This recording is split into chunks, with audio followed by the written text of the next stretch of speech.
So a man and his wife go to the marriage counselor and discuss their woes with a mediator in place. And the marriage counselor says, "Have you guys ever tried role playing in the bedroom?" And the husband's eyes light up as his mind fills with ideas. And the wife scowls at the mediator. A couple nights go by, and the husband decides to surprise her in the bedroom. While she's lying in bed reading a book, he goes in the bathroom and puts on his cape and nothing else. And he jumps out of the bedroom and scares the shit out of her. He says, "Super cock!" And she takes her glasses off, looks him up and down, and says, "I'll take the soup." So that's my joke. That's my lead-in to this particular video, having everything to do with Christopher Knowles and his concept of the gods wear spandex. I want to give a shout out. This entire board was inspired by the Weaving Spiders episode that came out this week. Much love to everybody on the show. I just was quite moved by some of the conversation regarding actors playing a role, putting on these costumes, and enacting essentially eros gamos, the erotic games, the changing of clothes between archetypes, theater, the Medians. We are talking about the media and, these people being a go-between. As a superstar, you're human. But when you're on that big screen, on the altar, you are playing the role of a god. You are putting on the cape and playing the erotic games, the love games. You are embodying these archetypes. I put this into an early video of mine, regarding Daniel 5:5 and the prophecy written on the wall by a disembodied hand. It's like a grand illusion, putting a message on the wall that's very much like the movie theater. The message was written on the wall of the king's throne room. And the king saw the message, and it scared the crap out of him. He pissed his pants. He had to go get Daniel to come forward and decode the message. So I mentioned that is what I consider all of this. This is all about reading the message on the wall. The message told the king that his kingdom had been weighed and wanting, measured and left wanting, and that it needed to be divided between the Persians and the Medians. I find this profound because today we are divided between the corporations and the media. We are looking right into the face of fascism, thanks to quite a few significant murders between secret societies, elite interest groups, and these two influences on our consciousness. So in the context of everything I just said there, eros gamos, erotic games, Supercock, Chris Knowles and our gods wearing spandex, Marvel Comics and the tarot deck, I want to bring forth the Mundt Modernization Act. And it coming into effect in the year 2012, when the change of the new era was to take effect, the end of the Mayan calendar, having everything to do with the very definition of being informed has changed with the coming of the end of the Mayan calendar. The Mundt, that means smith the mouth. Smithing the mouth, this is Vulcan. Vulcan was the smith. And the mouth, they've sealed your mouth shut with those masks. And you are now watching the show. You're now watching the eros gamos, the Medians and the corporations putting on a show. This is one big movie. Enjoy the popcorn. You know the story. Pointing out that's 11 years after the 9 and the 2 1s there. I mentioned 2 and 9 are Saturnian. much to do with kingship. That's the K, you know, the king. Those two rivers, the Llobregat River and the Besós River in Barcelona, are 11 miles long. Much to do with kingship, putting on the crown, changing the clothes, doing these divine, godly voodoo rituals. And something that will come forward as we go through the rest of this information is that Jupiter is the gas giant. Jupiter in Velikovsky Electric Universe significance, you know, he is like the garment. He is the covering. It was the purple dawn, the gas of the atmosphere in the Golden Age. So Jupiter has everything to do with the garment. Christ's crucifixion being pierced in the ribs. That is very much to do with the great red spot of Jupiter. But I'll circle back to that in a little bit. But I just wanted to preface everything I'm about to say with this love games and the corporations, the Medians, Smith, Mundt, Jupiter. And I tried to go chronological as best I could. You know, I wanted to go all the way back to the Globe Theater. You know, that round, the sphere, the secret of the sphere, the circle, le cercle. You know, those are the Knights of the Round Table, those who are in this middle circle of influence. So, you know, the Globe Theater hosted quite a few theatrical rituals that had real-world implications. All of these predictive programming goes back to Eros Gamos. You know, studies show that when you write something down, it becomes 80% more likely to happen. And that alone summarizes everything I'm about to say. But if it is written, so shall it be. So shall it become. Bob Marley says, "How long shall they kill our prophets while we stand around and look? Some say it's just a part of it. They have to fulfill the book." That's what we are talking about. All right. So they've got the Tempest. Took place in the Globe Theater. A lot of people say that was John Dee casting a spell to destroy the Spanish Armada, using theater as a weapon, casting a spell.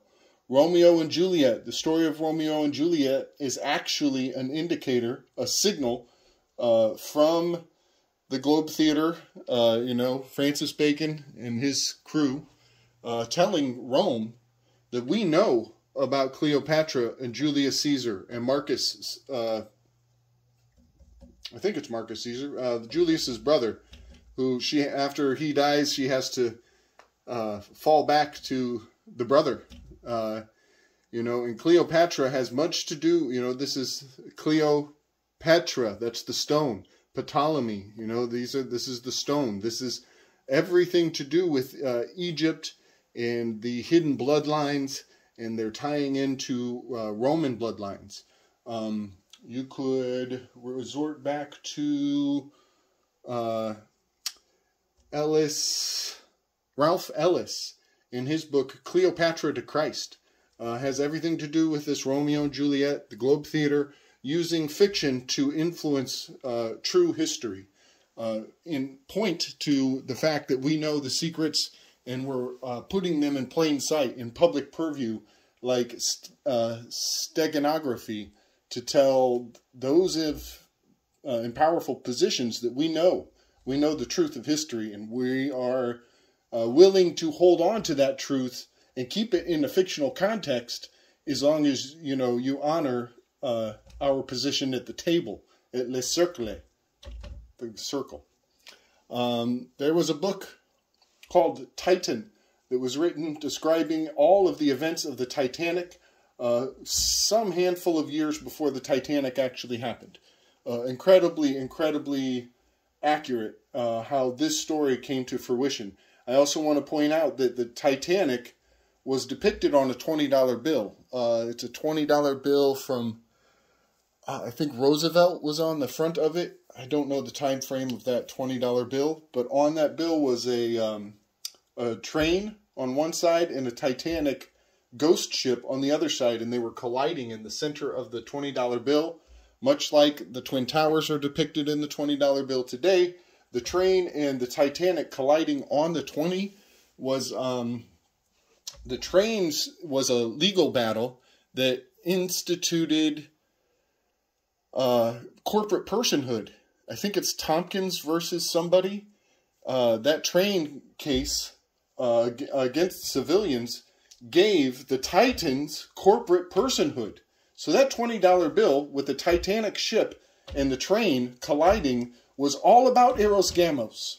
It was all about bringing the Titans into godhood and giving them corporate personhood in that battle of Tompkins versus somebody. I should have looked that up before I made the video. I'm going to push forward. The Life of Pi, the movie The Life of Pi, is actually a redressing, a regarmenting of a very old story written by Edgar Allan Poe. It's the only short book that he wrote, short novelette. And it was about a shipwreck with a bunch of survivors on a dinghy, and there was a cabin boy named Richard Parker, and I believe in the book, Richard Parker just ends up drawing the short stick, and he gets cannibalized in the book. A few years after Edgar Allan Poe wrote that in fiction, it came true. There was an actual, real case of survivors from a boat wreck and a dinghy with a cabin boy named Richard Parker. And Richard Parker was in a coma because he had an injury from the boat wreck. And they drew his straw for him, and he got the short straw, and they ate Richard Parker. And the case went in front of the Supreme Court. You can look it up today, and it has everything to do with the foundation of the Life of Pi. If you watch this movie, you are watching a third, fourth generation retelling of a story that was fiction, that became real, and now they're refictionalizing it.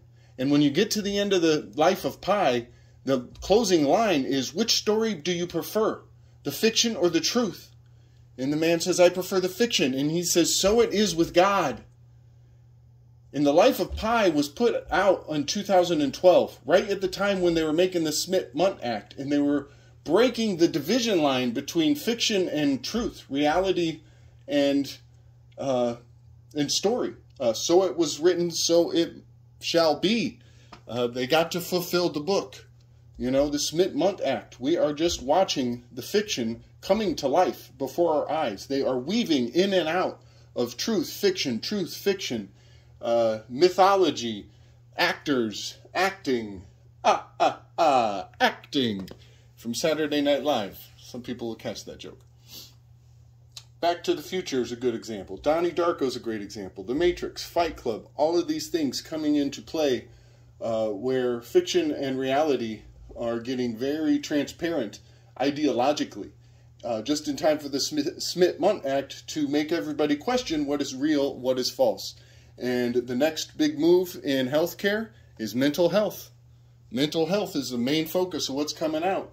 Let's talk about cerebellum. You know, the cerebellum is a part of your brain. Well, that word, the cerebellum, translates to wax and war. By chance, are we talking about the seal?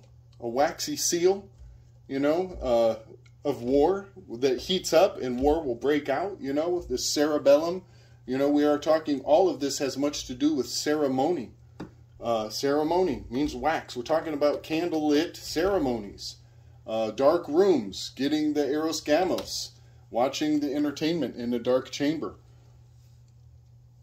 Ceremony, I just want to point out that ceremony has that money, the mon eye, the one eye of Jupiter. And Jupiter has the great red spot that is waxing right now. It's shrinking at an alarming rate. And the mon eye is ready to collapse with the great red spot of the great reset. Ladies and gentlemen, all of this is a big show. It's all the gods wearing spandex, you know, symbolism coming to life. I guess I missed a spot here. You know, cerebellum having to do with the brain, you know, the war, the seal of war.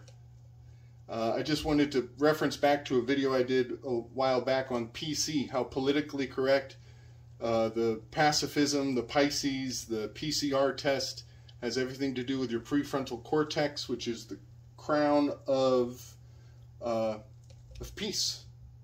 The cup of peace is your prefrontal cortex, your private corporation, the mask you wear to stay in peace and honor. All right, folks, that's about it for that one. I just wanted to give everyone a heads up on the grand spell at play in the Eros Gamos erotic games, that they're fucking with your head.